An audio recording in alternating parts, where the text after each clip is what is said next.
भगवान बुद्ध एक गांव में उपदेश दे रहे थे। उन्होंने कहा कि हर किसी को धरती माता की तरह सहनशील तथा समाशील होना चाहिए।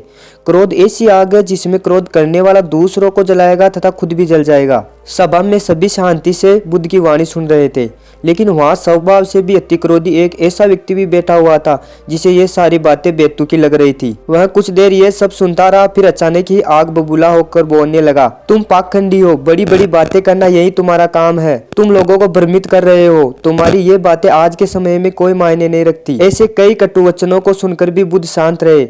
अपनी बातों से ना तो वह दुखी हुए, ना ही कोई प्रतिक्रिया की। यह देखकर वह व्यक्ति और भी क्रोधित हो गया और उसने बुद्ध के मुंह पर थूक कर वहां से चला गया। अगले दिन जब उस व्यक्ति का क्रोध शांत हुआ तो उसे अपने बुरे व्यवहार के कारण पछतावे की आग में जलने लगा और वह उन्हें ढूंढते हुए उसी स्थान पर पहुंचा। पर बुद्ध कहाँ मिलते, वह तो अपने शिष्यों के साथ पास वाले एक अन्य गांव में निकल चुके थे। व्यक्ति ने बुद्ध के बारे में लोगों से पूछा और ढूंढते ढूंढते जहां बुद्ध प्रवचन दे रहे थे वहां पहुंच गया।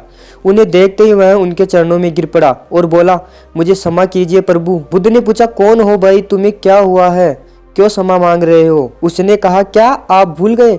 मैं वही हूँ जिसने कल आपके साथ बहुत बुरा व्यवहार किया था। मैं शर्मिंदा हूँ। मैं मेरे दुष्ट आचरण की क्षमा याचना करने आया हूँ। भगवान बुद्ध ने प्रेम पूर्वक कहा, बीता हुआ कल तो मैं वही छोड़कर आ गया और तुम अभी भी वहीं अटके हुए हो। तुम्हें अपनी गलती का आभास हो गया, तुमने पश्चाताप कर लिया, तुम निर्मल हो चुके हो। अब तुम आज में प्रवेश करो। बुरी बातें तथा बुरी घटनाएं याद करते रहने से वर्तमान और भविष्य दोनों बिगड़ते हैं। बीते हुए कल के कारण आज को मत बिगाड़ो। उस व्यक्ति का सारा बोझ उतर गया। उसने भगवान बुद्ध के चरणों में पड़कर क्रोध त्याग का तथा समाशीलता का संकल्प लिया। बुद्ध ने उसके मस्तिष्क पर आशीष का हाथ रखा।